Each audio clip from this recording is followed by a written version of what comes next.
Hey, hi, hello, welcome to Kristen Draws, where I, Kristen Draw. In this vlog, we are going to be looking at nature, drawing nature, spending time in nature.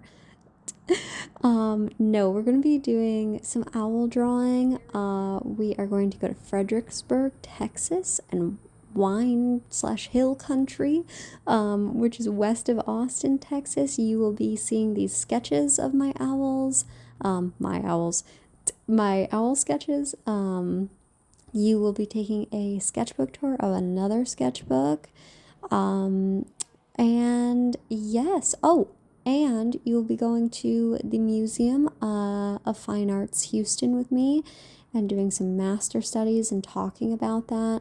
So sit tight, grab a tea, grab a coffee, grab a hot drink, and relax, get inspired, or don't. Maybe nature doesn't do it for you, but this little ladybug, mighty cute, maybe makes you want to draw one. I don't know.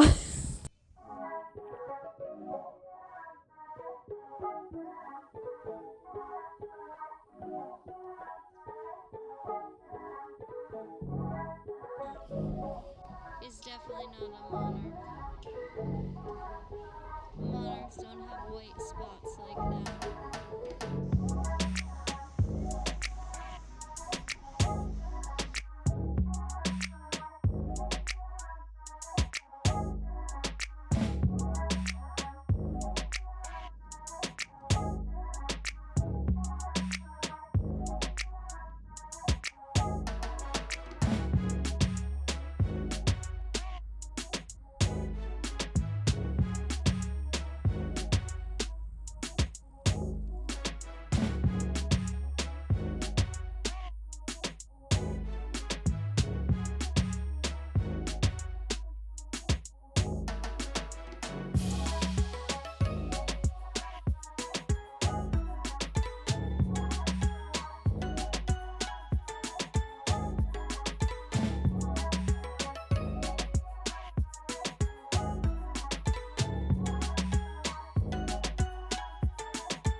Okay, hey y'all, so we're at Enchanted Rock, which is this state park just north of Fredericksburg. It's about 30 minutes north of it. It's a giant slab of granite that is actually very slick to walk on. These shoes were not the right idea. Amazing place though. It seems like it would be boring like a giant rock. It's not. It's fabulous. It's wonderful. It has a bunch of native species like that lizard that you just saw. And then we went and got German food. And then we went to Bastrop. As promised, owls. Owls on owls on owls. Sit back, relax, and watch some art get made. Cheers.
about these master studies that you're seeing on the screen. This first one is a master study of a piece called Wind Trees, and I chose this piece to study in the museum, in the Museum of Fine Arts, Houston, because of the movement and the trees. I find trees really hard to draw. I don't know what that says about me. I need to study them. And this piece just stood out to me as really like what I want my trees to look like. Like I want my trees to have like life and movement. I don't want them to look so like stuck and stagnant and like without life. So this piece is from 1939 and was made by, yes, an American, Genevieve Filson, who was born in 1913, died in 1993, and the medium is watercolor on wove paper. And I believe it was made in Houston, Texas. The piece is on display in the Nancy and Rich Kinder building at the museum, and this is my study of it.